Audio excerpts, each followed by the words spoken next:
Bienvenue dans cette nouvelle édition du QG Week-end. Au sommaire, candidature déclarée à la prochaine élection présidentielle nigériane. Il s'agit de l'ancien vice-président Atiku Abubakar. L'annonce a été faite ce vendredi. L'ancien Premier ministre gabonais Jean Yégué Dong a récemment lancé un appel à la mobilisation. L'objectif est de renforcer les rangs de l'opposition en vue des élections de 2016. Et la série Génération, l'un des feuilletons les plus populaires d'Afrique du Sud, est aujourd'hui menacée. Plusieurs acteurs ont entamé une grève, certains ont d'ailleurs été licenciés.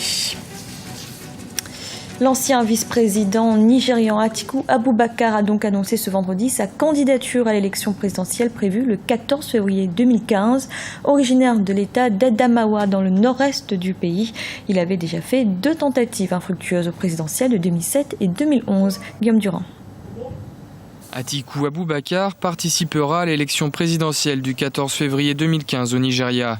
L'ancien vice-président du pays entre 1999 et 2007 est membre du plus grand parti d'opposition, l'APC, le All Progressive Congress.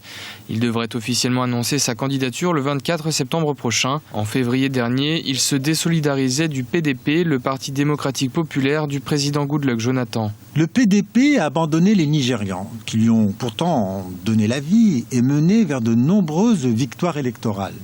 Notre peuple est de plus en plus divisé pour des raisons religieuses, ethniques et parfois à des fins politiques. Construire une nation implantée en profondeur la démocratie est un processus difficile.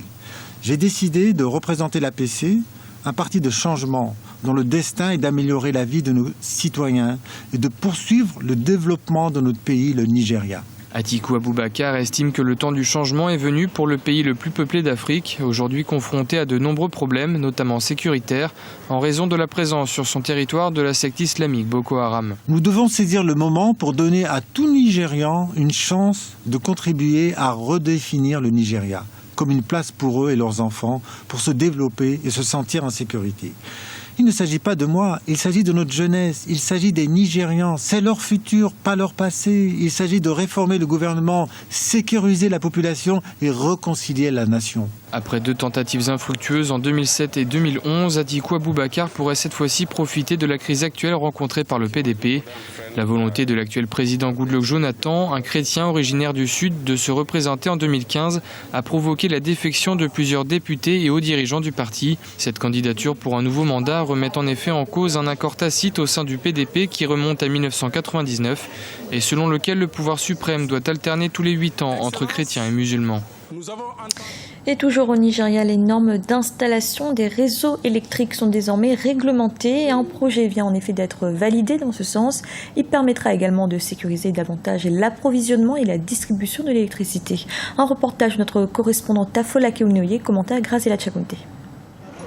Les normes d'installation des réseaux électriques bientôt réglementées au Nigeria. Le pays dispose désormais d'un projet de règlement sur l'approvisionnement et les normes d'installation en matière d'électricité.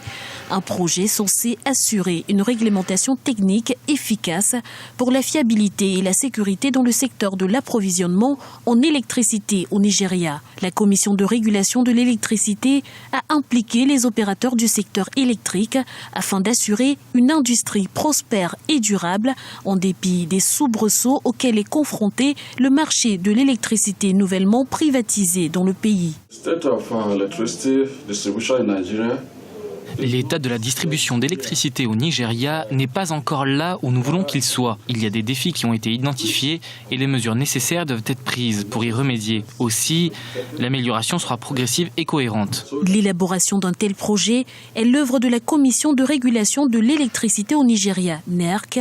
Selon cet organisme, l'évolution des technologies dans le secteur de l'énergie justifie cette nécessité. Le document aborde toutes les questions qui doivent nécessairement être prescrite pour l'exécution de la loi sur la réforme du secteur électrique.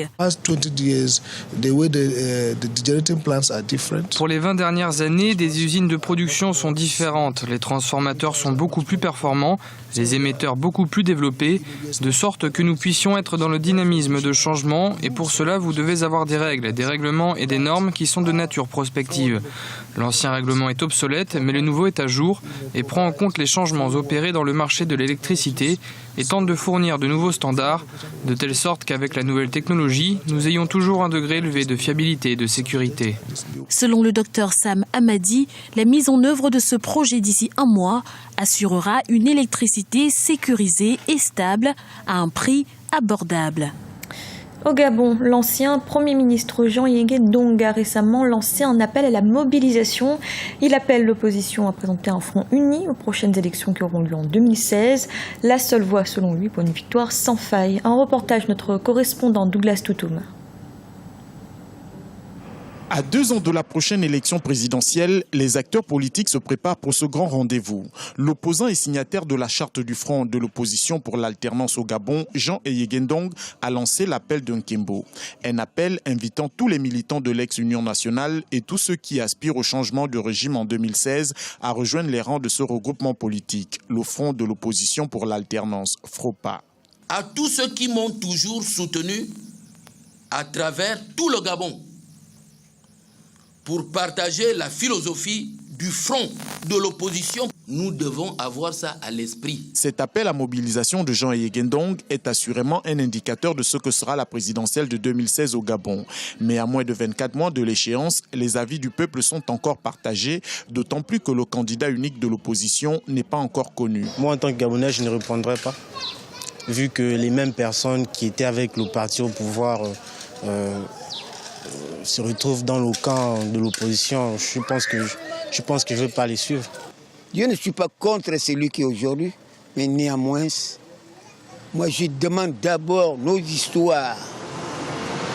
En tant qu'ancien, je souffre, j'ai 74 ans. Mon service rendu est où? Si les gens veulent qu'on leur vote.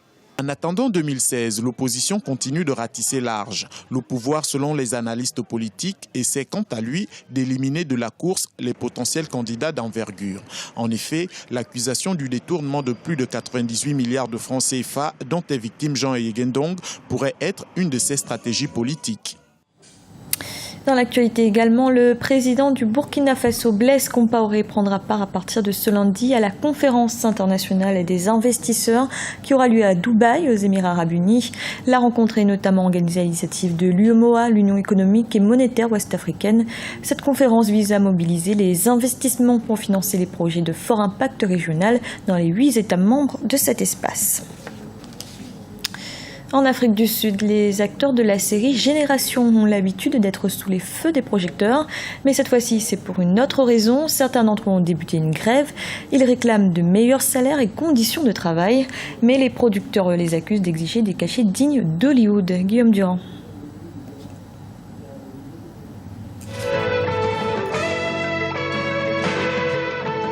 Ces acteurs d'un des feuilletons les plus populaires d'Afrique du Sud renvoyés pour un différend salarial avec leurs producteurs. Depuis 20 ans, la série Génération rythme le quotidien des Sud-Africains. Lancé en 1994, le feuilleton suit la vie de familles rivales du mania des médias, luttant pour la suprématie dans ce secteur concurrentiel. Depuis plusieurs semaines, certains acteurs étaient en grève pour exiger une augmentation de salaire, mais également pour dénoncer des conditions de travail injustes, à l'image de Mendine Gouban. Ce dernier, touché par des problèmes de santé, s'estime peu considéré par la production. Je me suis vu diagnostiquer une insuffisance rénale et je vis aujourd'hui grâce à la dialyse, à raison de 4 par jour. Je sais qu'un jour, Dieu m'aidera à avoir un rein. Je suis sorti de l'hôpital un jeudi et dès le lendemain, j'ai été informé que je devais reprendre le travail. D'autres vont plus loin et accusent les producteurs d'avoir des préjugés raciaux. Je n'irai pas jusqu'à dire que les acteurs noirs ne sont pas bien payés. Mais pourquoi toute autre personne qui exerce le même métier que moi touche un meilleur salaire que moi? Pourquoi quelqu'un qui travaille depuis 3 ans gagne plus que moi alors que je fais ce métier depuis 10 ans? La SABC, qui diffuse la série, a refusé les doléances des acteurs qui voulaient être payés 30 000 rands par semaine contre 20 000 en moyenne à ce jour.